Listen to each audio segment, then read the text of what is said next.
Good morning, કેમ છો બધા? તો આજે હું બાળકોનો લંચ બોક્સમાં તો બાળકોને થોડું શરદી જેવું છે એટલે મેં વેજ ફ્રાઈડ રાઈસ વિચાર્યા અને સાથે મેં ખાટા ઢોકળા. ચાલો સ્ટાર્ટ કરીએ. તો રાત્રે જ મેં પ્લાન કરી દાળ ચોખા પલાળી દીધા હતા. તો એના માટે એક બાઉલમાં કોઈ એક વાટકી સેટ કરી, એક વાટકી ચોખા, એક વાટકી અડદની દાળ, એક વાટકી મગની દાળ, એક વાટકી ચણાની દાળ અને એક વાટકી પૌવા લઈ 3 થી 4 પાણી ક્લિયર થાય ત્યાં સુધી ધોઈ અને ઉપર સુધી પાણી ભરી પૂરી રાત માટે મેં એને પલાળી દીધું. તો સવારે એકદમ સારી રીતે પલળી ગયું છે અને સવારે એકદમ ઇઝી પડશે જો રાત્રે તમે આ ઢોકળાનું પલાળેલું હશે તો. થોડું તમે પ્રી પ્લાન કરો તો તમારું બ્રેકફાસ્ટ જે બાળકોનું લંચ બોક્સ છે એ બહુ ઇઝી રહી જશે અને તમને એકદમ શાંતિ રહેશે. તો આ રીતે હું હંમેશા મોર્નિંગમાં લેમન જ્યુસ, ગરમ પાણી અને થોડો એમાં તજનો પાવડર ઉમેરી પીઉં છું. તો એ રૂટીનમાં હું ડેઈલી પહેલાં ફોલો કરું અને પછી કુકિંગ મારું સ્ટાર્ટ કરું. તો અહીંયા દાળ ચોખા તમે જોઈ શકો છો એકદમ સારી રીતે પલળી ગયા. હવે આદુ મરચાંની પેસ્ટ જો તમે રાખતા હોય તો તમારે પેસ્ટ વાટવાની જરૂર નથી, ડાયરેક્ટ તમે મિક્સર જારમાં ઉમેરી શકો છો. મેં અહીંયા 4 થી 5 લીલા મરચાં અને સાથે એક ટુકડો મોટો આદુનો એના ટુકડા ઉમેરી દીધા. બાળકો જે રીતે તીખું ખાતા હોય એ રીતે આદુ મરચાં તમારે ઉમેરી દેવાના. હવે દાળ ચોખાનું મિશ્રણ છે એ જેટલું એકવારમાં આવે એટલું તમારે ઉમેરી અને તમારે એને 1/4 કપ જેટલું દહીં ઉમેરી વાટી લેવાનું. દહીં અહીંયા ખાટું હોય એવું લેવાનું. તો મેં આ રીતે ઢોકળાનું ખીરું છે એ આ રીતે વાટી થોડું કકરું એવું રહેશે, બહુ સ્મૂથ પણ નહીં, બહુ જાડું પણ નહીં, એવું મેં રાખ્યું છે. આપણે એને એક બાઉલમાં કાઢી લઈશું અને એ જ રીતે બીજા દાળ ચોખા છે એને હું વાટી અને આ બાઉલમાં રેડી દઈશ. તો આપણું આ ઢોકળાનું ખીરું તૈયાર થઈ ગયું.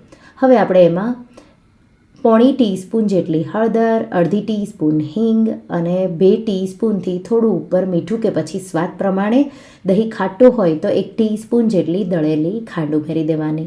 મિક્સ કરી દઈશું એકદમ સારી રીતે. સાથે આપણે એમાં 2 થી 3 ટીસ્પૂન જેટલું તેલ ઉમેરી દઈશું એટલે ઢોકળા તમને બિલકુલ ખાવામાં ડ્રાય નહીં લાગે. તો ઢોકળાનું બેટર તૈયાર છે અને મેં શરૂઆતમાં જ 1 કપ બાસમતી ચોખા લઈ એને ધોઈ પલાળી દીધા હતા. હવે આપણે ઢોકળાનું બેટર તૈયાર છે. ઢોકળિયાને ગરમ કરવા મૂકી દઈશું. સાથે સાથે સાઈડમાં હું ફ્રાઈડ રાઈસ માટેના વેજીટેબલ બધા કટ કરી તૈયાર કરી લઈશ. તો આ રીતે આપણે એક ગાજર લેશું, થોડા બીન્સ, એક કેપ્સિકમ અને થોડી કોબી. તો શાકભાજી તમારા બાળકો જે રીતે જે પ્રમાણમાં ખાતા હોય એ રીતે તમારે લેવાના. તો અહીંયા લગભગ આપણે 1 કપથી થોડી ઓછી મેં કોબી લીધી છે અને મેં આ રીતે સ્લાઈસ કરીને લઈ લીધી છે. સાથે ગાજરની છાલ ઉતારી અડધું ગાજર આપણે વાપરીશું. 6 થી 7 લસણની કળીઓ અને આપણે એક મોટો ટુકડો આદુનો લઈ એની પેસ્ટ પણ વાટી લઈશું. ગાજરને તમે આ રીતે ઝીણું ઝીણું ચોપ કરી લેવાનું છે. એ જ રીતે હું કેપ્સિકમ અને બીન્સને પણ મેં ચોપ કરી રેડી કરી લીધું છે.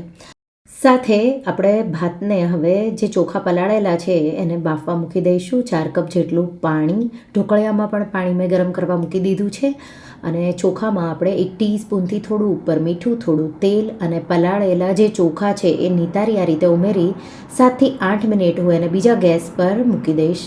આ ગેસ પર આપણે સ્લો ફ્લેમ પર કડાઈ મૂકી દઈશું. તો હું કાસ્ટ આયરનની કડાઈ યુઝ કરું છું તો એને ગરમ થતાં વાર લાગે એટલે મેં સ્લો ફ્લેમ પર એને ગરમ કરવા મૂકી દીધી. ત્યાં સુધીમાં આપણે આ રીતે આદુ લસણની પેસ્ટ વાટી લઈશું. ફ્રાઈડ રાઈસ માટે મેં અનિયન પણ ચોપ કરી લીધી. સાથે ઢોકળાને પણ બાફવા મૂકી દઈશું. તો આ રીતે 2 પ્લેટ મેં લઈ લીધી અને એને આપણે તેલથી ગ્રીસ કરી લઈશું અને બેટર છે એ અડધું બીજા બાઉલમાં હું લઈ લઈશ. તો આ 4 થાળી થાય એટલું ઢોકળાનું બેટર છે તો અમને લોકોને પણ સાથે સાથે બ્રેકફાસ્ટમાં થઈ જાય. 1/2 ટીસ્પૂન ઇનો ફ્રૂટ સોલ્ટ, થોડા પાણીના ટીપા ઉમેરી અને એકદમ સારી રીતે આપણે એને આ રીતે ફેટી મિક્સ કરી દઈશું અને ગ્રીસ કરેલી થાળીમાં આપણે આ રીતે અડધું બેટર વેચી લઈશું.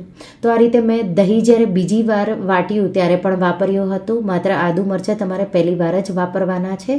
ઉપરથી લાલ મરચું પાવડર છાંટી દઈશું. ઢોકળિયામાં પાણી ગરમ થઈ ગયું. 2 પ્લેટ મૂકી દઈશું અને ઢાંકી હાઈ ફ્લેમ પર 10 થી 12 મિનિટ માટે એને સ્ટીમ કરી કરીશું. તો ત્યાં સુધીમાં આપણે ફ્રાઈડ રાઈસનો પણ વઘાર કરી લઈશું. તો ફ્રાઈડ રાઈસના બધા વેજીટેબલ તૈયાર છે.